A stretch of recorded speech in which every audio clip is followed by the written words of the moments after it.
speaker is going to share a wide range of experience gained both inside and outside the family business. She's the president of Jetstar Capital Limited, which was formed following the sale of the family food manufacturing and distribution business, New Food Classics. She's going to share with you her belief that once a family business, always a family business, and also share some of the experiences that she has had along the road, ranging from Harvard Business School to investment banking on Bay Street to some time with Bain Capital. I think Mitt Romney was at Bain at one point, if I'm not mistaken. And other family, all of her family business experience that brings her here today. So please join me in warmly welcoming Robin Kovitz. Robin Kovitz, my apologies. Robin. Good morning. Is everyone still awake? Yeah. Well, I wanted to thank you all in Cafe, and particularly Emma, for having me here to tell you my story. Given the audience, I thought I'd be remiss and maybe to put a face to the story, not to have a picture of my family. So you'll see my father there, who's second generation, myself, and my daughter Jill, who's fourth generation. So as Andrew said, my name is Robin Kovitz, and I'm here to tell you my story, which is called Once a Business Family, Always a Business Family. My family business was called Centennial Foods, and it was called that because it was started in 1967, which was Canada's centennial year. Do we have any vegetarians here in the audience? Okay, good. We were a protein manufacturer, so food manufacturing and distributor. My grandfather, in partnership with another family, purchased the business in the early 1970s, and it was just a few million in sales at the time. We were based in Calgary, and by the time we sold the business in 2007, we had approximately 300 million in sales and over 700 employees. There are really two parts to our business. We had a manufacturing side of the business and a distribution side of the business. On the manufacturing side, we were one of the largest hamburger manufacturers in the world. We had over 50% market share of the frozen hamburger category at retail, so at grocery stores. We sold hamburgers and other products to grocery stores and also to restaurants. On that side of the business, we had approximately 150 million in sales and 400 employees. On the distribution side of the business, we had a fleet, so a bunch of trucks and a sales force that went door to door to over 4,000 hotels, restaurants, and institutions. And everyone always asks me, what does that mean, institutions? So, like schools, nursing homes, hotels, that type of customer. And we would sell them their center-of-the-plate protein products. So, at the fancy restaurant, a steak or a nice seafood product, our sales team were protein experts. We had $150 million in sales on that side of the business and 300 employees. Just to give you some more context, on our manufacturing business, we had 3 manufacturing facilities, HACCP, CFIA, the works, in terms of regulations. 2 were based in Calgary and 1 was based in Saskatoon. We had a sales office based in Calgary and a sales office also here in Toronto, because a lot of our big, especially grocery customers, are based here in Toronto. On the food service distribution side of our business, we had 8 facilities across Western Canada, so places I'm sure many people haven't heard of, like Prince George and Victoria and Kelowna, Edmonton, Saskatoon, Regina, and we had an exclusive arrangement with a dealer in Winnipeg. We were very lucky to sell to a broad range of customers. You'll see on the top, on the manufacturing business, we sold to grocery stores, to QSR, so quick service restaurants like Dairy Queen, A&W. The hamburgers were our products. On the bottom, on our food service business, we sold to universities. You'll see Simon Fraser, UVic, nursing homes through extended care, and fine hotels and restaurants like Sheraton, Marriott, Delta, Hyatt. Because I am so close to lunch, I thought I'd tempt you with some of our products. So my father, in partnership with his team, was one of the first to introduce, working closely with Loblaws, the flavored burger. And you'll see there, in 1992, our first burger there on the top left, Memories of Kobe. I don't know if any of you are old enough to remember this product, but it's one of my favorites. And we developed all different kinds of burgers with Loblaws, down to the sirloin burger in the bottom right, which is a popular product. My dad and his team actually patented the prime rib burger, which was sort of novel in the food manufacturing industry. It's in the middle left there. Delicious product that you now see at many restaurants and grocery stores. We did everything right down to tuna burgers, chicken club. Innovation was something that was really important at our company, and my dad and his head of R&D believed in a concept called favorite flavors, new formats. Sorry, that's a tongue twister. And so you'll see down at the bottom the chicken club burger, which was sort of playing off of a clubhouse sandwich. So it was bacon, cheese, and chicken actually in a burger. Delicious. Not good for the calorie count, but delicious. We made all kinds of other product. Extruded meatloaf. That one there is actually fully cooked, so you just put it in the microwave, and that's, let me tell you, way harder to make and manufacture than it seems. Right down to meatless meatballs. My brother used to joke that we will wrap anything in bacon. So we had bacon scallops, bacon tenderloin. Yeah, I think you're getting a sense for the type of product that we made. We did meatballs for all the big retailers. Here are some products that we used to make on the food service distribution side of our business. So in the middle, that's a keg steak, one of my favorite restaurants, down to the Alaskan king crab prime rib on the left. We were very lucky as a company. We received a number of awards. Best New Canadian Product of the Year from CL, which is a pretty well-known food show. Supplier of the Year, New Product of the Year from Loblaws, huge honor. A&W's Award of Excellence. And the reason that I'm sharing this with you is not to brag, but because it's the centerpiece of my presentation, which is a lot of people have asked me why our company was special. And I don't know how many business owners there are here in the audience. I'm sure it's something you are all thinking about as you're building your own business. And it's particularly relevant to this stage of my career, which I'll come to next. And I think about why these businesses are special, or what makes a great business. And so I wanted to share a story with you about when I was a little girl. I used to love going to the office with my dad, going into the manufacturing plant. So I remember going in, and I would see this life-size poster on my dad's office. And it didn't mean much, but I always remembered it. And then I'd go in, and the older I got, I started to think about it some more. And I don't know if you can read that there, but it talks about our mission statement of wanting to distinguish ourselves with unique, consistent, high-quality products delivered with the highest level of service. I'm sure you all have your own mission statements.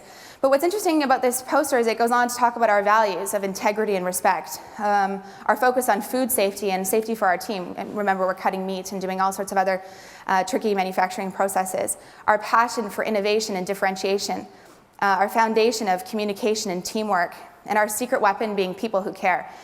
And so some of you may be thinking this is kind of corny, but this was really an ethos at our company. It was something that was built into the culture, and I think that was what made Centennial such a special business. Another anecdote I remember being about probably 8 years old, walking through the plant with my dad, and there was like a little puddle, I think water or something on the ground, and we sort of watched as people sort of walked by and slipped, and then another person walked by and slipped, and by the time we walked up to it, I looked back, my dad had already found a broom and cleaned it. He's the president of a big company, and he just saw a problem and he fixed it. And as a young girl, I remember thinking that it was a really important lesson and something that I've taken with me, that no matter what ivory tower you're sitting in, you're never too big to fix little problems, and that's a culture you need to set in your company, that everyone's responsibility is to not walk by and slip on the water or think someone else is going to clean it up. Whatever metaphor that water is, it's each of our responsibilities to take action. Another little trick that I learned from my dad that I wanted to share with you all today as you're building your businesses, something I think that enabled him really to grow Centennial from a few million in sales to over 300 million in 30 years, is his approach to innovation, his approach to building relationships. So there's something I think when you're starting out in manufacturing, we all kind of start out as a vendor. You're just supplying your customer whatever they need, and the value that you're adding is very low. And then hopefully, maybe your customer has some sort of problem, and you have an opportunity to solve that problem for them. And over time, if you're lucky, maybe your customer calls you with something that's not a problem, where they want your advice as a consultant on something perhaps related to growth or new products. And over time, if you're lucky and you build an open relationship with trust, maybe you become a partner and ultimately an advisor. And that was the strategy that my dad took in building customer relationships, where, sure, we'll start as a vendor, but our dream and goal was to become your advisor, where your business operations are so intertwined that you almost can't work without each other. And that was also the approach that my dad and his team and his partner took to working with their employees, who ultimately were part owners in our corporation. So you might remember this slide. This is a test. Does anyone remember this slide from the beginning? Our story is that in 2006, we rebranded our manufacturing business to New Food Classics, and we sold it to a private equity firm. And in 2007, we sold our food service distribution business to a publicly traded company that was an income trust. And it was that time that I became really actively involved in the business. I actually took a leave of absence from my job to help my family navigate the sale process. And so given the audience today, I thought I'd be remiss not to chat about family employment rules and traditions, and I think a few of the speakers have touched on this today.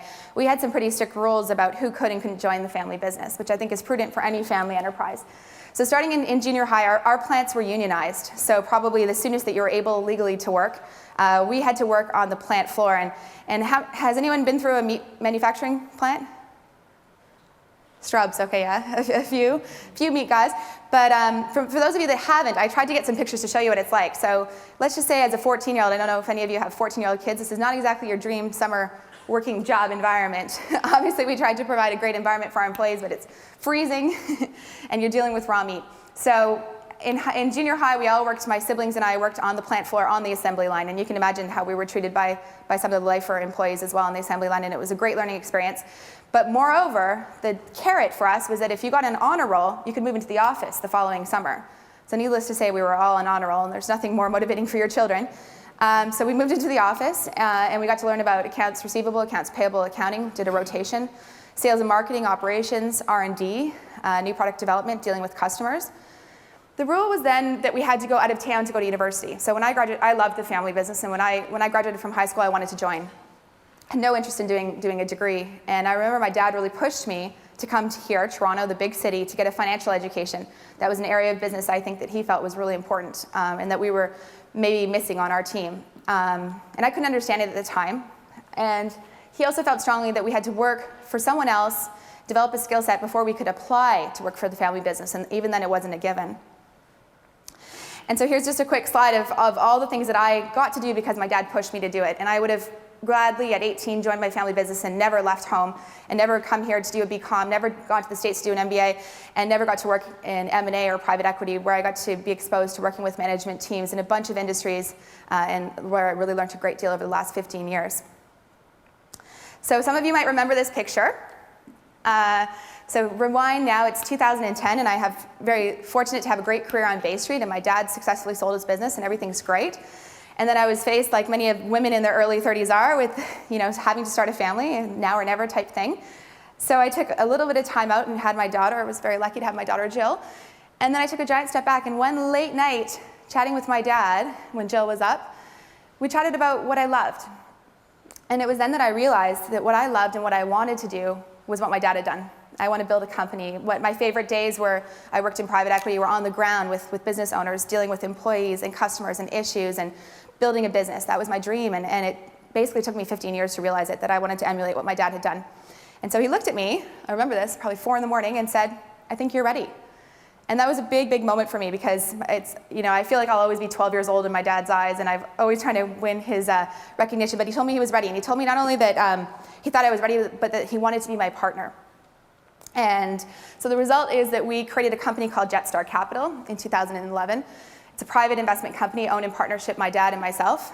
And we're seeking to acquire a small business in Toronto where we can play an active role in the operations. And we have only 3 criteria. It's based in Toronto, it's profitable, and it has some sort of growth potential. And I think that we offer, having been on the other side of the table, something really different. Not only just capital, but we offer business experience. Pardon the phrase, but my dad jokes that I'm the piss and vinegar that he no longer has. I have the energy to get things done. And I joke that he's the gray hair and wisdom and experience that I don't yet have. I'm developing it. But together, I think we're a neat team, combining financial and operational experience. We believe our skill set is really transferable across any industry. We have general management experience, not just food manufacturing experience. So we would consider buying a business in any industry.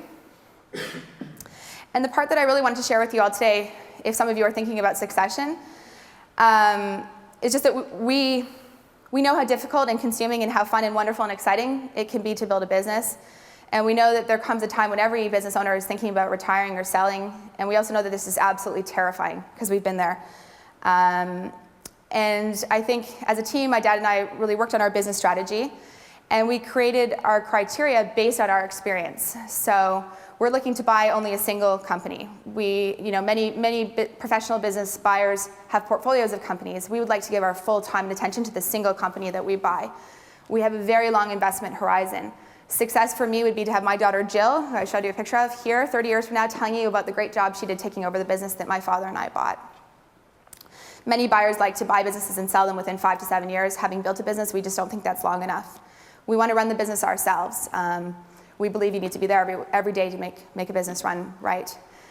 And we have old-fashioned family business values. We truly believe in honesty, integrity, respect for everybody from the top to the bottom of the company.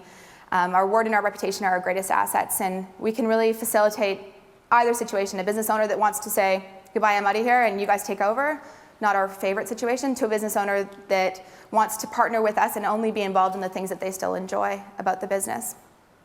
So that's a little bit about my story. I wanted to thank you very much for having me today, and I'll open it up to any questions. Thank you, Robert. Yes?